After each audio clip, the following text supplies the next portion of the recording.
Hello, everyone, and welcome to Pop Culture Spread, our fun weekly movie and streaming news show. Let's talk big news, Jace.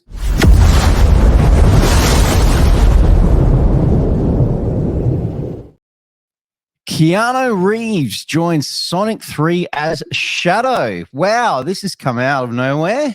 Oh, yeah. Now, I normally wouldn't have thought this would be a big news story, but it kind of is, Rick. Yeah. It is just because of what that franchise has been doing of recent Correct. times.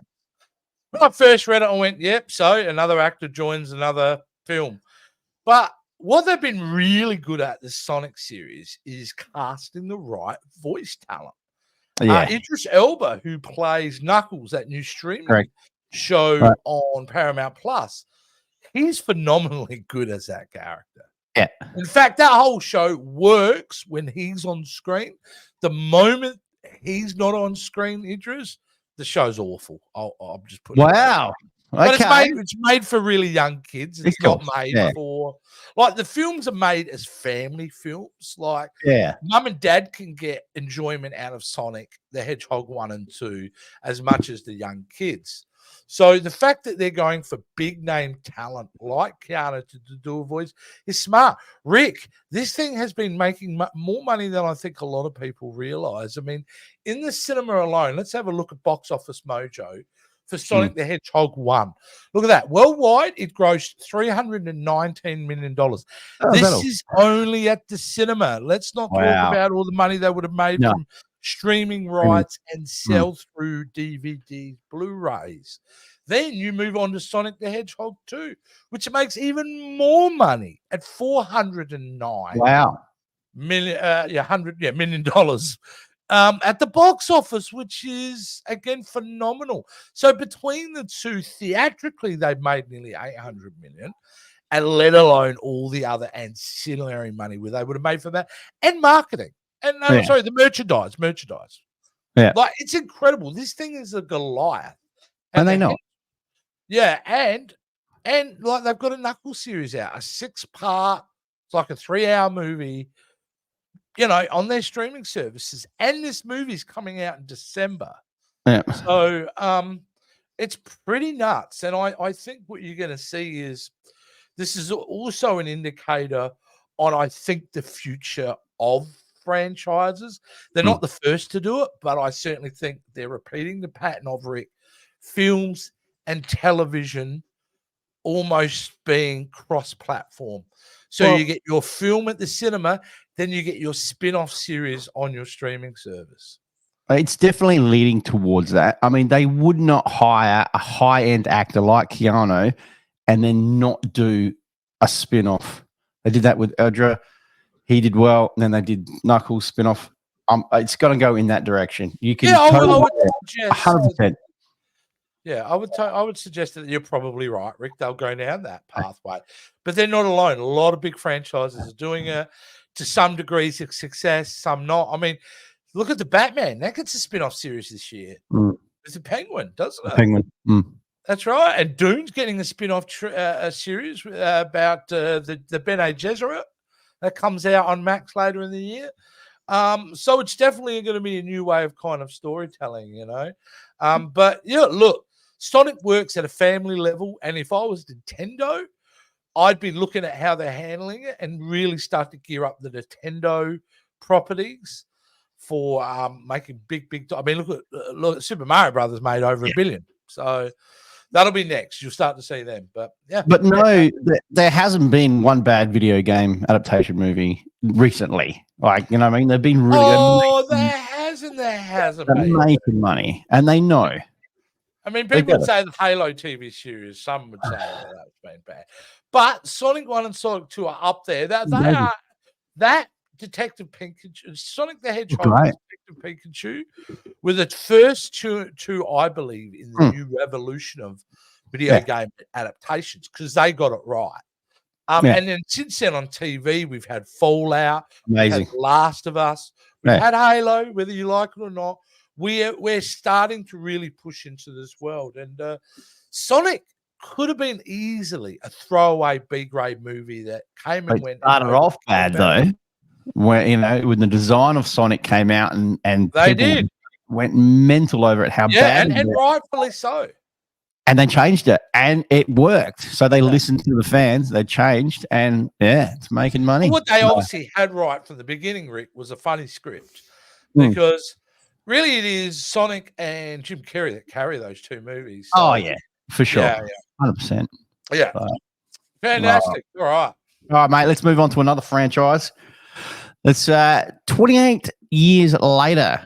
I think that's other news, Rick.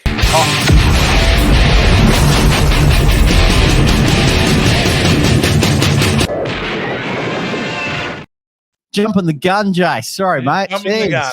Wow, got excited. 28 years later, to star Jodie Comer, Aaron Taylor Johnson, and Ralph Fiennes. Jason, I know you're a big horror fan. Are you excited about this one? Oh, yeah. Trilogy? This is going to be 28 years later when this film is made. Yeah. And of course, because Danny Boyle has turned out to be one of the finest directors of our generation and has made some exceptional films. And I'm excited because of the cast, because we have, Jodie Comer, who's really good actress. We have Aaron Taylor Johnson, who I love, and Ralph Fiennes. These are big names for a zombie movie. And of course, the one name they're not mentioning in this article, but we do know he will return, and that is, Cillian Murphy. Yep. So hopefully he will return. He's the Oscar winner. And apparently him and Danny Boyle have been talking over the years, like, when are we going to do this? We've got to get this done soon. So they're making it happen. These films are genuinely terrifying, Rick. 28 days later and 28 weeks later are terrifying zombie movies. They're in your top tier of zombie movies for sure. In fact, the British filmmakers, to me, have made the best zombie movies I've ever seen, and that's Danny Boyle and Edgar Wright. And made the two best zombie movies I've ever seen in Shaun of the Dead and 28 Days Later. So, no, I think this is look. It's not the worst thing when you get high caliber talent like that, Rick, into your film, is it? It's going to be a good thing, right? I like you were successful. They were good movies. So look, they're very well respected in that circles, especially the horror film circles. Everyone loves it. So, so they shot the first movie at the end of 2000, 28 days later. So the fact that they're now making 28 years later, it'll be around the same time period. It's going to be great. It's going to be great. I'm excited for it. You're excited. I'm sure a lot of horror fans out there are excited too. Mate, the next story is another horror story, mate. Francis Gallipoli to write and direct a new Evil Dead movie. This is interesting. What are your thoughts? It is interesting. I'm currently on another podcast. We're currently in a retrospective series around Evil Dead, which is we currently just watched Evil Dead, the 2013 remake by Fede Alvarez, who has directed the new upcoming Alien movie that's coming out. And it was kind of an Evil Dead movie, but very much it was a possession movie. It was very different. Had the skeleton of an Evil Dead movie, pardon the pun, but it was different. I would be curious to see what they're doing there. But the rumor is, Rick, this guy's making one, and there's another Evil Dead film in the works. Well, they must. I'm thinking it's working. I mean, I don't know. Did the franchise die when Bruce Campbell wasn't around anymore? I enjoyed the TV series. I really loved the TV series. Yeah, TV series. Ash vs. Evil Dead, very good. So they should bring that back. That's what I reckon. But I think he's done with that, which is fine with me, because here's the problem: you've got to move on from Ash, the character. You have to. Like, there's a way to do an Evil Dead film without Ash, and they did it last year. So I think if they keep going in those realms, I think where Evil Dead, if it was me, if I was in charge, if I was able to influence Sam Raimi, Evil Dead should become an anthology film series. Meaning, what remains is the Necronomicon, the fact that all the rules of that book and how that affects people should remain, but a different setting each time. I mean, the last one was set with a mum and her kids. Now that's fresh and new and a different way to go. So, no, like, I'm just shocked they've made enough money, honestly. To want another one.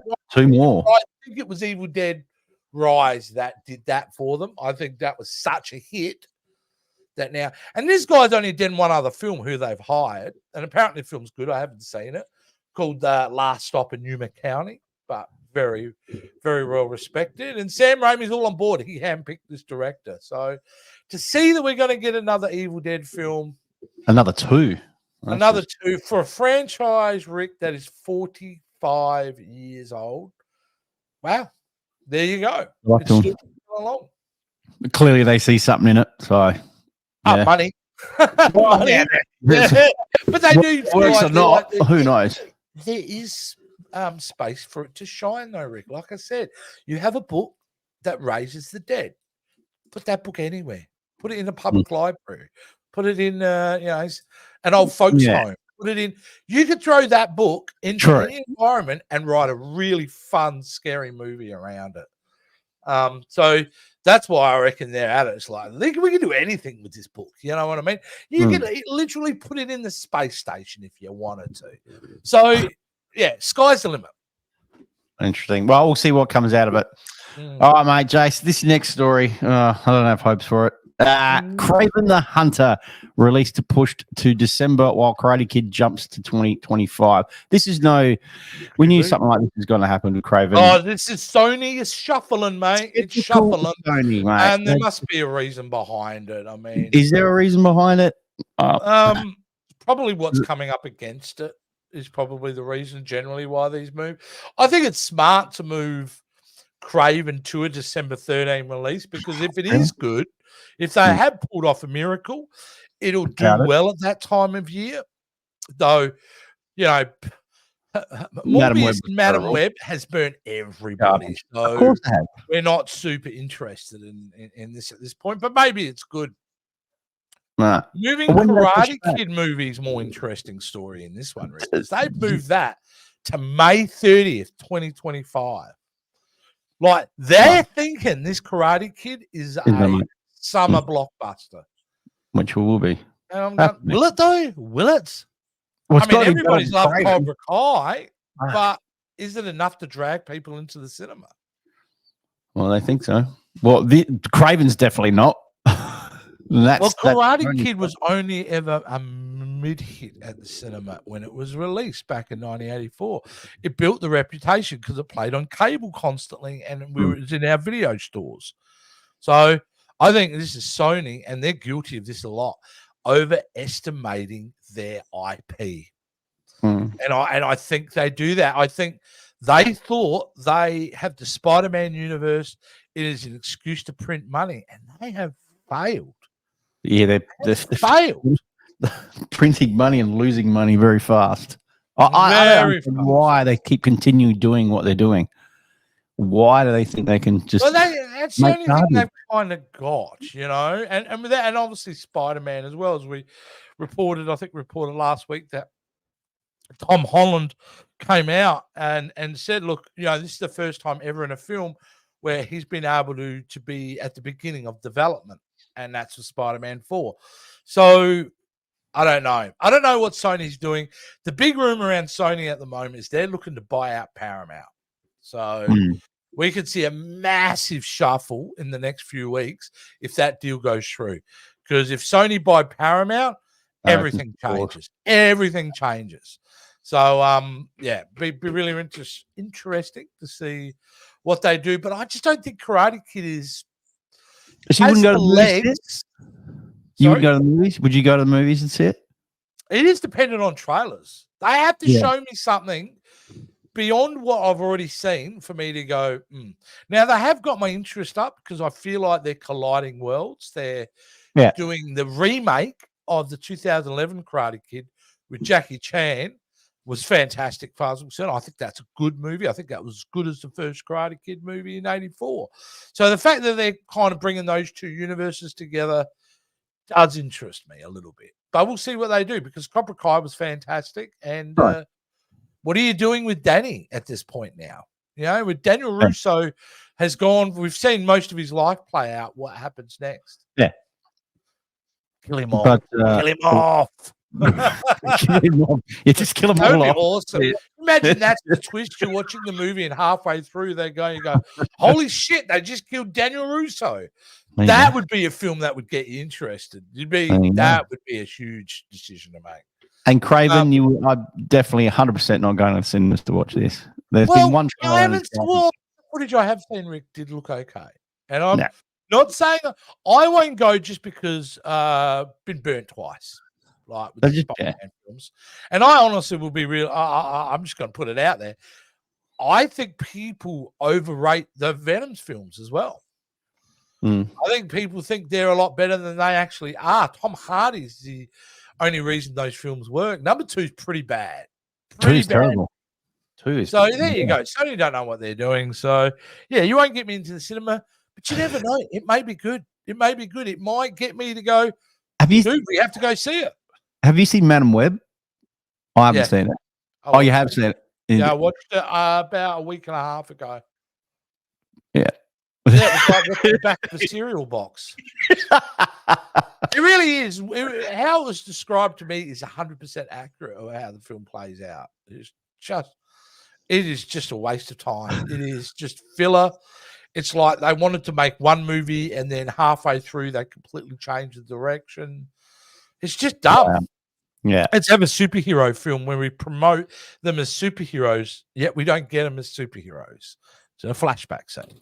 So flash forward scene. Sorry, flash forward. It's dumb. It's stupid. It's dumb. It's shit. So there you go. Yep. Let's move on. All right, guys, before we move on to the train wreck story, guys, you remember to like and subscribe and hit our notification bell, and we'd really appreciate it if you can share and like and all that. And also you can hear us on audio podcasts on Spotify, Apple, Amazon, and where all good podcasts are found, guys. Jace, let's get into train wreck of the week. Oof.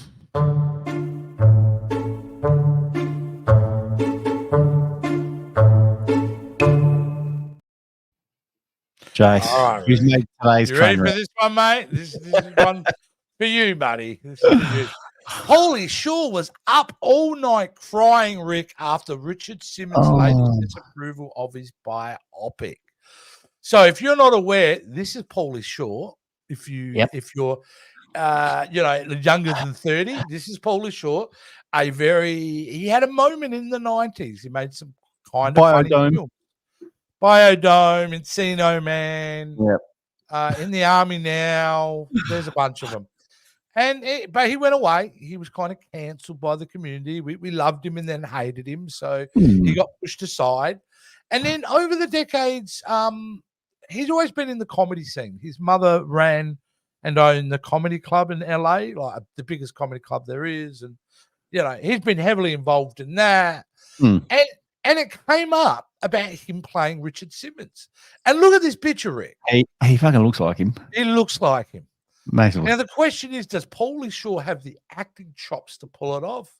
He may not now, but I can guarantee you he would be aware, Rick, as much as anyone else. He does this right. He's in the big leagues. Yeah. You get this movie right, you got him right, and you were able to emote and bear his soul on screen. Pauly Shaw, you're going to be holding trophies at the end of the year.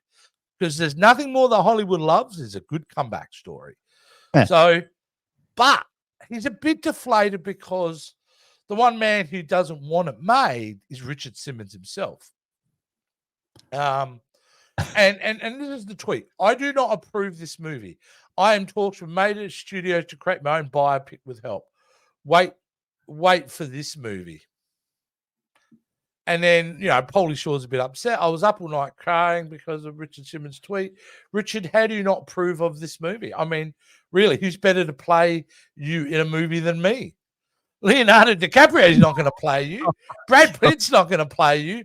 I'm perfect. Everyone already thinks I'm you. We're the same. Beautiful inside and out. Well, he's pushed now, that's a good answer, Pauly Shaw. I'm going to give it to you, buddy. Because, look, he shouldn't really have to worry about too much what he said. I mean, if every film was worried about what the original person thought, we would have no biopics, dude. Because if you're going to make a bio film, you've got to show the dark and the light. Nobody wants anyone to ever show the dark side of it. So I wouldn't say much about that. Pauly Shore needs to now get his producers, get the funding, get a really talented director behind this and a good script, and he could be on the cusp of something here, Rick. It's crazy, I know, because it's Pauly Shore. But I'm just saying, this handled right, this could become a big deal. Didn't he make like a little short movie or trailer or something? I think so. This?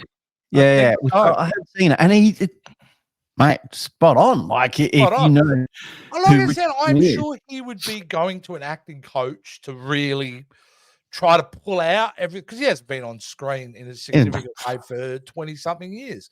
So we'd really need to work on that. But I just, it seems ridiculous. It's actually hilarious. The first time you see that image, you laugh, But when you think about it, it's not really a train wreck, is it? It's an opportunity. Hey, good. If Pauly can pull it off, mate, good for him. But mate, I would be the first one applauding it, because I used to poke fun at him, but I also watched his films a lot. So I need to pull my head in and go, yeah, I treated him as a joke in the 2000s, but in the 90s, he's entertained me quite a lot. So who am I? But nothing but a judgmental prick, and I'm now rooting for him that he's able.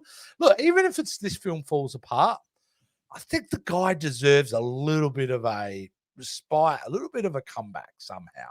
Is it clearly you don't hear much about Richard Simmons' life because he's a quite personal person. I think there's probably a lot which makes why you he doesn't know that. Person. Yeah. But surely he could guide him into what he wants out, I guess, but then it wouldn't be the full biopic.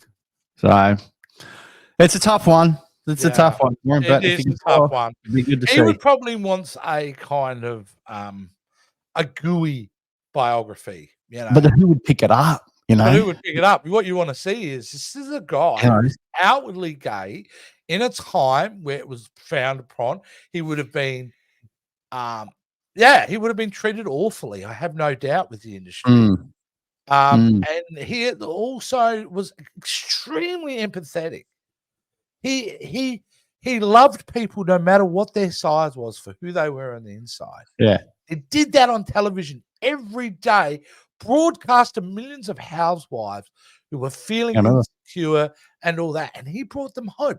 You can't discount that. You can't throw it. It's a fascinating story to be told. So it's a train wreck, because it's a train wreck only because Richard Simmons needs to pull those really tight shorts out of his butt a little bit and let this film happen.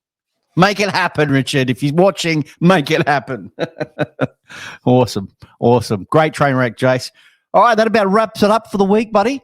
We had some great stories this week. Guys, if you want to catch myself and Jace, you can see it here on this channel. All the links are down below. Jace, where can everyone catch you? You said you're on some other... Yeah, I'm over on Captain's Quadrant, a Star Trek show. You can catch me there every Friday night, American time at 9 p.m. EST. And you can catch me over in the Jason Roy Gaston channel, where I do a couple of shows with him. And then you can find me and all my clips over on VHS Jace on TikTok. Fantastic. Jace, thank you everyone for joining us, and we'll see you all next week. Bye for now. Thanks for watching. If you could do us a massive favor and hit that like, subscribe, and notification bell. Also, come and check out us on all our social media accounts and keep up to date. And if you're looking for some clothing, you're needing some merch, we've got you covered at the Pop Culture Spread store.